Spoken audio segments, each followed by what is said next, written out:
This guy's name is Richard Engel. He is the NBC News chief foreign policy correspondent. I want to repeat that. Chief foreign correspondent. So very important position, one of the biggest news networks, one of the most important positions in that news network.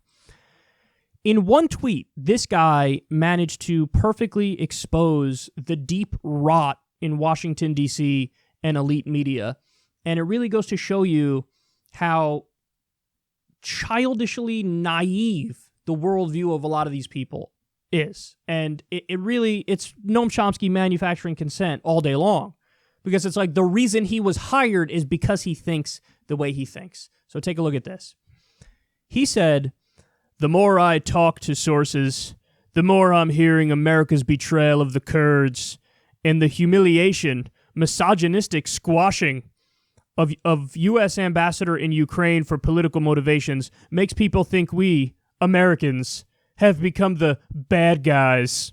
Hearing it was a gut punch." Yeah.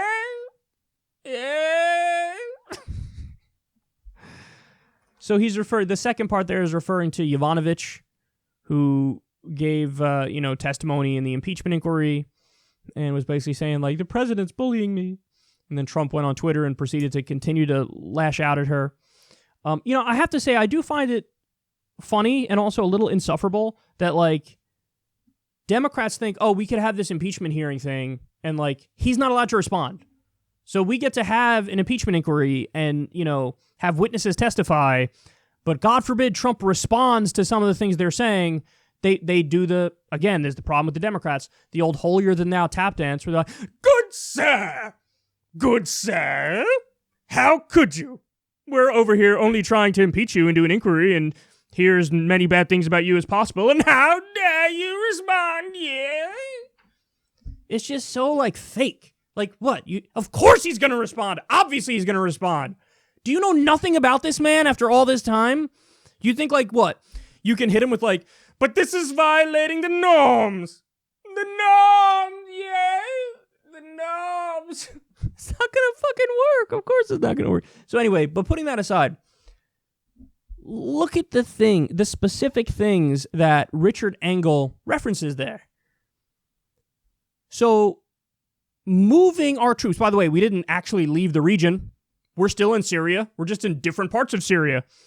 And we moved some troops to Western Iraq as well from Syria. But moving our troops, getting them out of the area where the Kurds were, big scandal, biggest scandal in American history. And Trump going after somebody who's testifying against him in the impeachment inquiry. These are the two things that in his mind are like, we've crossed a line and we're not going back. What a terrible line we've crossed. Oh, what about the future of our country? Look at these lines. Mean tweets. And moving troops from one region of Syria to another.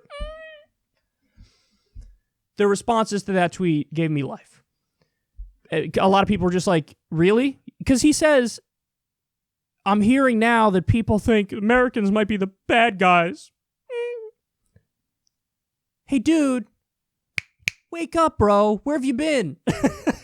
And under the Bush administration, we did an illegal and offensive war against a country that didn't attack us. We killed a minimum 200,000 civilians. We're permanently occupying that country. We're jacking the oil. We're taking mineral wealth from Afghanistan. We're also in Afghanistan. We went there in 2001. So you do the math. 18 years into the war, we're still there. Look at what we're doing right this second in Venezuela, trying to topple a government because we don't like the government and we want to get our hands on the oil reserves. That's not me speaking. That's John Bolton speaking. John Bolton said it on Fox Business. It'd be great if we get our hands on that oil. We're backing a coup in Bolivia as we speak. We're trying to topple the Iranian government. We're doing economic warfare on them. We're quite literally not allowing in shipments of medicine to Iran. The top court at the UN said you have to allow in medicine. You can't. The International Criminal Court was like, you have to stop, not allowing medicine in. And then we pulled out of the court and chastised the court. And some people are dying because they can't get their hands on medicine. In Venezuela, we're seizing shipments of food going in there. The Bush administration started torture, covered up the torture, protected the war criminals, went after the people who were exposing the war crimes. Hello, Chelsea Manning and Julian Assange. And now, Richard Engel said, oh, what if we're the bad guys because of Trump's mean tweets?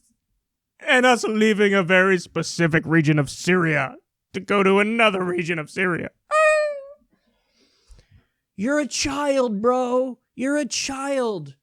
You don't know anything about the world. You don't know anything about U.S. history. And the even sadder thought is maybe you do know about it and you don't think that those things were bad. Or you totally have fallen hook, line, and sinker for all the propaganda that when America does things like that, seizes shipments of food and medicine, it's because we believe in freedom and democracy. Democracy! You're embarrassing. You're embarrassing. But see, guys, this is the problem, and this is why you should fear that maybe Trump gets reelected, is because guys like Richard Engel, these are the people who are controlling Democratic strategy against Trump. These are the people. People who are goofy enough to think like the biggest scandal ever is that Trump is being mean to somebody testifying in an impeachment inquiry against him. Like, to them, you know why, guys? Because to them, it crosses a line of, this is somebody else in the club. You can't attack somebody else in the club. It's the same reason why they totally flipped out, because, you know, Trump wanted the investigation of the Bidens, and Trump keeps calling out Hunter for taking the money. They're like, no, you can do whatever you want. You kill as many brown people as you want, but God forbid you go after anybody in the club. And again, super telling that Richard Engel, it's not like he ever thought maybe we're the bad guys when we illegally invaded places. To him, that's fine. The problem to him was, oh my God, when we removed some troops. So the scandal wasn't that we're in Syria in the first place. The scandal isn't that we've been arming and funding jihadists. The scandal is, he moved troops from this area and removed some. No, what a scandal. So I hate these people, if you can't tell. I despise these people, if you can't tell. They're deeply unserious, and they're the biggest rubes in the world who believe the most ridiculous, glamorized version of American propaganda about how we're freedom lovers saving everybody around the world. And he's a child. He's a child. And again, Noam Chomsky Manufacturing Consent, read that, because that just provides some insight into how we get to a point where a guy like Richard Engel is the chief foreign correspondent for NBC News. They would never put a person in that position who actually knows what's going on, knows the dynamic, knows that we're a superpower. They would never do that, ever. Again, I can't say enough negative stuff about this. In that one tweet, he managed to expose like the deeply delusional, insane mindset of somebody who's totally embedded in establishment elite thinking.